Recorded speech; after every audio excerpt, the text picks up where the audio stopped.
Hello, my beautiful neurorunners. Today we have in the podcast to Rebekah Farmer. She has overcome over 10 severe autoimmune diseases, including Addison, Hashimoto thyroiditis, Crohn's scleroderma, and she truly believes that there is no chronic or incurable diagnosis or disease.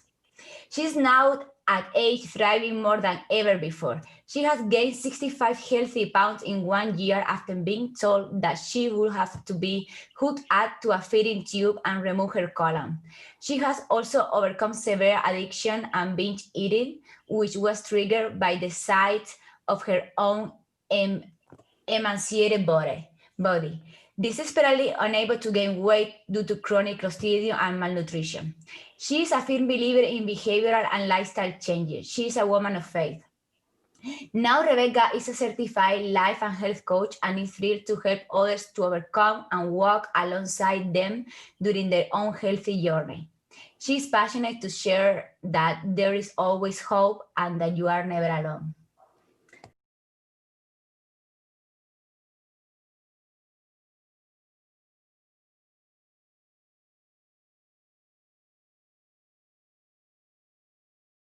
Thank you, Rebekah. Thank you for coming here today. Thank you so much for having me. Sure. I am, as a doctor, I am very curious and always open to listen to people that go through different health experiences, but especially when I can I like to be a participant of people taking the power back to their own health, and from that see what happens. And I'm just like was really impressed when I learned about you and I see that huge transformation, and I was like, okay, if this is true, I really want to know more about it. I really want to really gain first line your experience. So can we start a little bit from the beginning? So when did all these manifestations start for you? Yeah. So since very young age, I was diagnosed with malnutrition. I was diagnosed with osteoporosis in 6th grade. So very young. In 7th grade, I came down with, or I didn't come down with, I was diagnosed with ADHD, OCD, narcolepsy, insomnia, depression, major anxiety. And these were not just diagnoses. I was truly suffering. OCD to the point where I wanted to rip off my own skin. I was falling apart. So they put me on all of these different drugs, Adderall, clonazepam, and Ambien. And they told me that they were not addictive and that there are no, bad side effects and that they were easy to get off of and that I could take them long term. They told me that. Which is so wrong. You should not take benzopidines for more than 30 days. So I took those for 13 years. I continued to run into health issues. Near the end of high school, I was rushed to the emergency room. I felt like I was having a heart attack. And I was diagnosed with costochondritis, which is inflammation of the chest tissue, the tissue around the sternum, and degenerative disc. And then they said, you have anxiety too. They pumped me with morphine and told me to keep taking the drugs. I started seeing a chiropractor, discovered that I did have scoliosis. So that actually was helpful with some of the chronic pain that I was starting to deal with, but, definitely not a cure. So I eventually ran into crippling anxiety and suffocation attacks. Yeah. This was after high school. I was living on my own. I was engaged at the time. I was working in real estate and I was bedbound. I couldn't breathe. I was being rushed to the emergency room on a regular basis. I was, asking my dad to come over and sleep in my apartment because I was afraid to be alone. Yeah. And that's when I decided I have got to get to the root of these problems because I can't even live my life. My engagement was broken. I was crazy. I was seriously such a scary person to be around. I was aggressive, irritable. I was terrified. and I was in so much pain. So I started to work with functional medicine doctors who uncovered a plethora of autoimmune diseases, such as fibromyalgia, Raynaud's, crest scleroderma, that was discovered later on, central sensitization syndrome, which encompasses a myriad of issues like ADHD, fibromyalgia. I also saw a gastroenterologist finally and discovered, hey, you have slow transit colon, diverticulitis, gastroparesis. I was just living in pain for a long time, and I thought all of those digestive issues were normal. I just thought it was normal to be in pain, and I didn't know what else to do. So even after seeing the gastroenterologist, she didn't give me a solution. She actually, I've been told to go eat rice cakes and popcorn so many times, and I never did that because that's not going to work for me. So I have been doing keto for over 15 years. I grew up eating fairly healthy. I would say paleo, and then it was keto at a very young age. I did that for a long time. And when I got really sick and diagnosed with chronic Lyme disease, then I started doing a much stricter version of the ketogenic diet.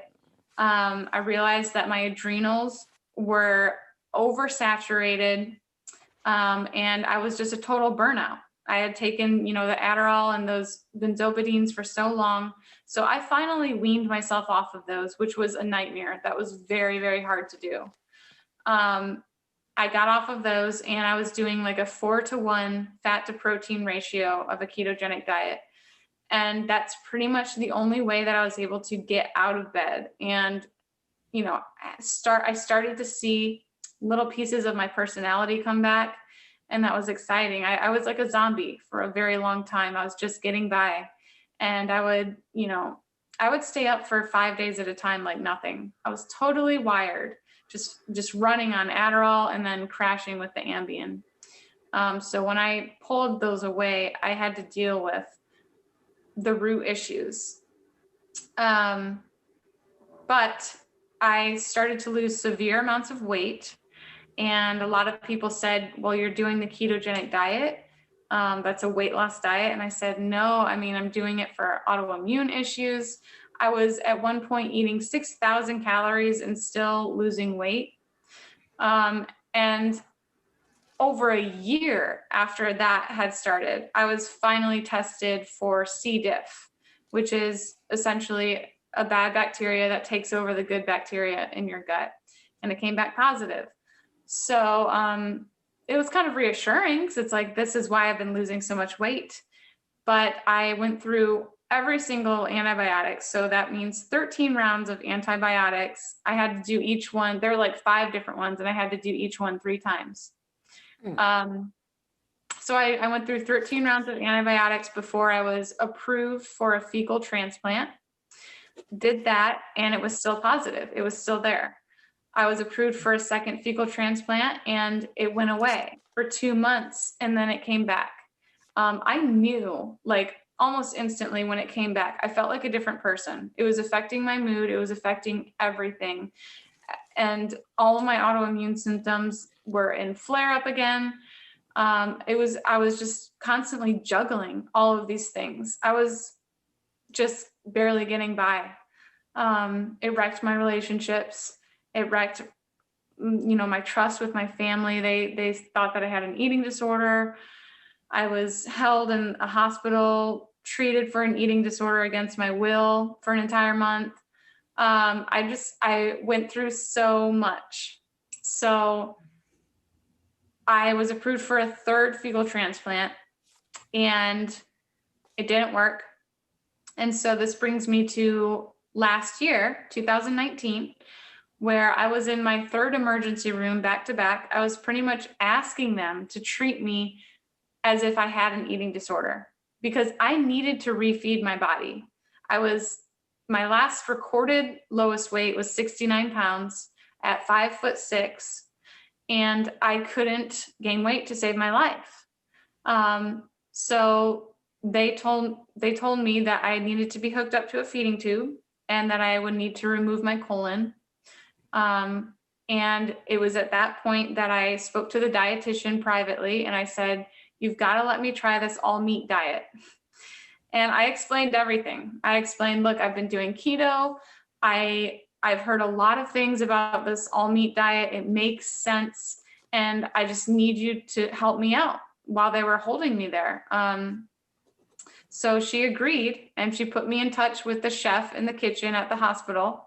And they were sending up multiple entrees of meat, hard-boiled eggs, and butter. And I was hoarding that stuff in the hospital room. And I stopped eating the stuff they were sending up on the tray with, 75% carbohydrates and weight gainer drinks full of synthesized crap. I just threw it out. And the only reason I got away with it is because they were holding me in isolation because of the C. diff. So I had some privacy. And immediately my blood sugars stabilized. I no longer needed glucagon shots because I was dealing with hypoglycemia around the clock. Blood sugars plummeting to the 20s or 30s. And I hated the glucagon shot. During the hospitalization, you were having chronic repeated hypoglycemia events. Correct. Yep. In the emergency room. And so when I started eating only meat, that was resolved. My blood sugars were stable. And I was able to put on 4 pounds in the emergency room. Another thing that stopped even while I was there was the involuntary throwing up. The ulcerative colitis that I had was in full flare up. And as soon as I pulled away everything except for meat, it stopped in the emergency room. So within, 1 to 2 days, it stopped. Okay. Which is really amazing. And so the dietitian told the doctor, and then I became so stable a week later, and they said, go home. We can't even hold you here. You're stable. And they said, go home and continue with your weird all meat diet. That's what she said to me. And I never looked back. Okay. Wow.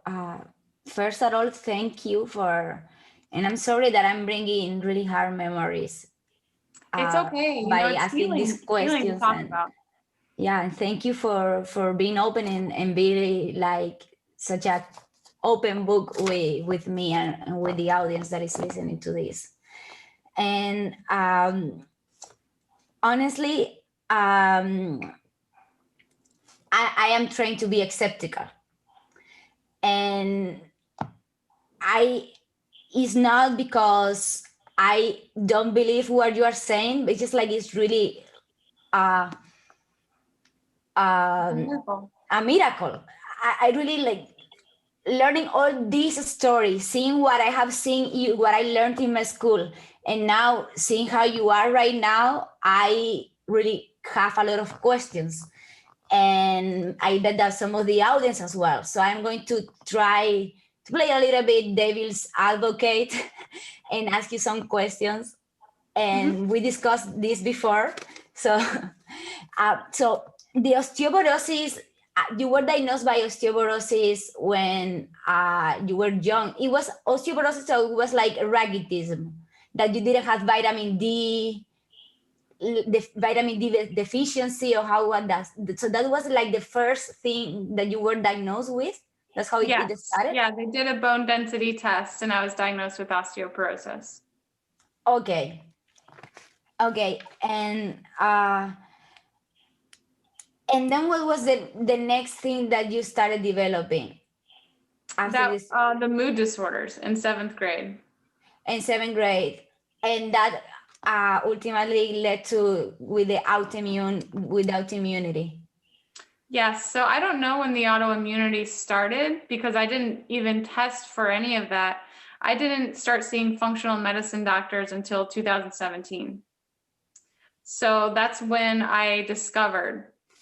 And I don't know when the onset of those was, but I suspect that it was earlier on than 2017. And you mentioned also some narcolepsy. So you were literally falling asleep while you were doing your thing? Severe fatigue. And I was also diagnosed with Addison's disease, which also is severe fatigue, and then the chronic Lyme disease, which is fatigue. So I have to wonder if I was misdiagnosed with narcolepsy and it was really Addison's or Lyme disease. I don't know, but that was the diagnosis at the time. Yeah, that because also narcolepsy is more like a you suddenly fall asleep. And that's technically like a chronic. And about the Lyme disease, so you had like a thick bite. Yes, I did have a tick bite. I had a tick bite, but I did not have the bullseye. I didn't have the mark. So I never tested until 2017, and it was positive. And they told me that I would need to be in those Lyme disease clinics pretty much for the rest of my life. And that really freaked me out. I actually walked away from those clinics because I decided that's not sustainable. It didn't make sense. I can't afford IV therapy and ozone therapy for as long as they were saying I needed to. So you were not treated with doxycycline? I'm sorry? The antibiotic usually, I think, honestly, I don't remember. I think doxycycline is given for the acute stage when you get the bull's eye, which is this target sign usually. So you didn't get that sign. Not that I knew of. Not that you knew. And then later, like the later stage, you have joint pain. So how did it look for you? The Lyme disease. It was the fatigue. It was the fatigue when I was having the suffocation and anxiety attacks. And then I took, the review that they had me go over, a list of symptoms. And I was like, I think it was 100%, like definitely joint pain, fatigue, everything with Lyme disease and all these weird things that were happening to me. And I didn't know what it was. So that's when I was diagnosed with it. And they ran all of the tests as well. Serology. So you came positive for the antibodies, yes, for the antigen positive for the Lyme disease. Okay. Yeah. And that was the most expensive thing, is running all of those tests, only for them to tell me you have to take all these supplements and IVs. And I was like, I'm out of money. Like, now that I'm tested positive for it, I can't even pay for your treatment. And so that's when I just walked away. I said, I can't do that. I wonder how that have been. Like, did your insurance cover all these medical expenses? No. Lots and lots of out-of-pocket testing with functional medicine doctors. Yeah. And the last thing, you also mentioned that you were diagnosed with ulcerative colitis as well, or it was something. So you have blood, you were developing blood in your aces, or how that was, intense abdominal pain? Yes, I was diagnosed with that after my second fecal transplant. And that's when they reported, you've got ulcerative colitis as well, and you've developed it from the C. diff. Yeah. Okay. Wow. Okay. So thank you. Now I would like to actually get to know more about the positive aspects. So since you said that you think that 2 inflection points was the keto diet, but then you still had a relapse after that, with the third time of the Clostridium difficile bacteria that came, and then you started this meat diet, right? Right. So you think that was a little bit like the cornerstone for improvement? Yes. From a physical point of view? Totally. I believe that the anti-nutrients in the plants that I was eating with the ketogenic diet were holding me back. Mm-hmm. So I don't think that plants are bad, but for someone with a damaged gut to the extent that mine was, and even my central nervous system, they were causing flare-ups all the time. And I even tried to reintroduce some high oxalate items a couple of days after doing carnivore. It was probably 1 weekend. I didn't get it. What did you try to introduce? Spinach. It was baby spinach. Okay. And the next morning, my ankles were so swollen, I couldn't even put on my shoes. So go ahead. No, this is like, because so I don't eat meat myself, and I used to think, but again, it's like a learning. Okay, I read the literature. The meat causes more inflammation, technically, and I have a friend that she has lupus, and she actually has told to me, actually, the periods of time that I eat more meat, I get better, and that is something that, so that friend actually, and now I remember I have another friend that he's also saying he has arthritis, and he's also told me, like, when I started to eat more meat, I get better. And I'm like, Yeah. I'm curious about it because I don't eat meat myself, so it's very interesting. Do you make sure that it is like high quality grass fed organic meat, or is that I unnecessary? do. I do, because I don't do well with grain-fed meat unless it's very lean. So the animals store their toxins in the fat.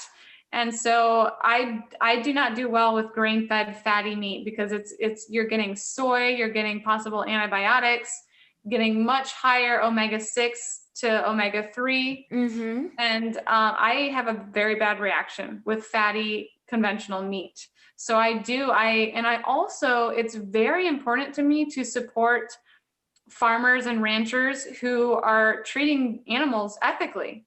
Yep. It's all I eat, and I want to know that that animal lived a happy life, and I am more than happy to give them my money, even if it's a little more expensive. Yeah. I want to support those people, and I feel the best with that. So, that saturated grass-fed fat has all of these nutrients that heal my gut. I get all of my fat soluble vitamins from animal fat. They're not found in vegetable fats. And like I said, it heals your gut. And you're also getting the omega-3 and stearic acid, which supports mitochondrial fusion. So lots of benefits for the grass-fed meat. That's my personal opinion, though. Some people can't afford it, and some people are just dealing with, hey, I want to lose weight, or hey, I don't want to be addicted to sugar anymore. So for those people, I would say, if you do okay with conventional meat, then go ahead and do that. So I really think it depends on the person. Yeah, absolutely. I mean, also something that it may be usually we don't really notice uh, at which level we are until we don't do some changes and we see ourselves being much better, and then we can compare. If the Right. baseline before was not that bad, we don't may not feel the necessity to make those changes, which at the end is all fine. At the end, Yeah. So you're whatever saying works. elimination diet. That's exactly what it is. Yeah. Mm-hmm. Yeah, it's a great place to start, because it's removing, like I said, anti-nutrients from plants. I was the biggest fan of big salads and avocados and berries. But I'm a different person, and I needed something more. And I will say that I do tolerate plants now, but I don't eat them because I don't crave them. I crave fatty meat. I would rather spend my money on meat, but everyone is bio-individual, and I do come across people that do better with more vegetables. Yeah. Whether it be for variety, or it just depends. It depends. I think that a lot of people tolerate them, but it depends on your gut. I think it has a lot to do with gut health. And I do know that if you're in a bad place with your gut, the fact is that animal foods are the most similar to the fats and proteins found in our own bodies. That's what we need to heal. That's what we need to heal our gut. That's what we need to get our central nervous system into a supported place. And that's truly what I believe. So, yeah. Yeah, I mean, I'm a big plant eater, so I am all about getting my phytonutrients from my plants, like from different fruits, veggies, and eating different colors. So, don't you feel that you have like a lack of antioxidant nutrients through not eating that much amount of fruit and vegetables? Yes, I am getting it. My liver has never been in better shape. So I think that most of the, detoxing benefits with vegetables have to do with they make you poop. And yes, they do have antioxidant and antioxidant what's the word? Sorry. They have antioxidant properties.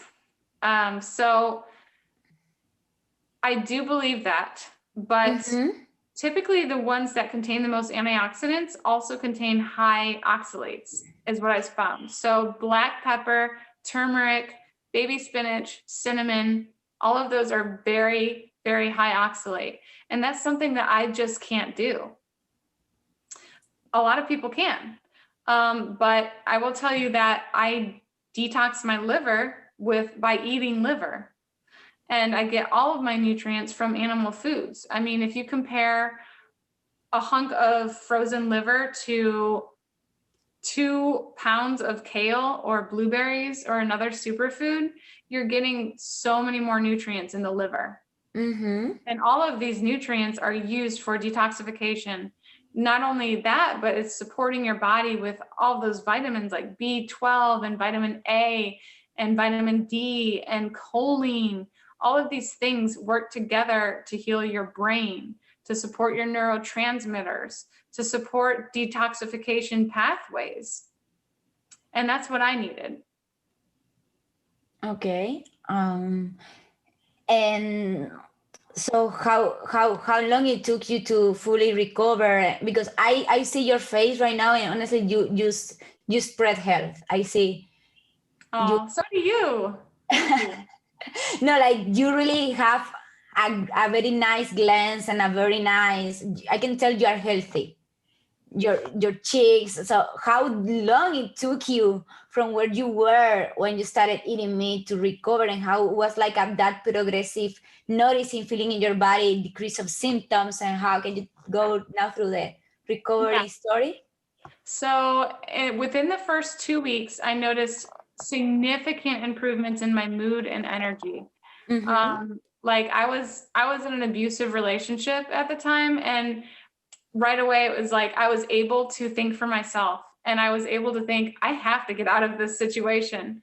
I don't know if I would have gotten out of there if I hadn't started eating better. Like my brain wasn't working properly, and all of a sudden it was like, okay, I'm on the right track. And like I said, that was a progressive improvement since then. I was, seeing my rheumatologist. He ran all of the tests for my autoimmune issues. The priority was for me to gain weight because I was at my wit's end. So after I got up to around like 85 pounds, I ran more tests, and half of them were gone. My thyroid was normal. Thyroid, though, I had corrected that even with the keto diet, and it was just slightly lower. And then it came back when I started doing carnivore again. So you had Hashimoto thyroiditis, which is that you developed these antibodies. And I took care of that. I got rid of the antibodies and the left. I'm sorry? The antibodies, you tested negative for those antibodies. They are after negative. The diet. No, they are negative now.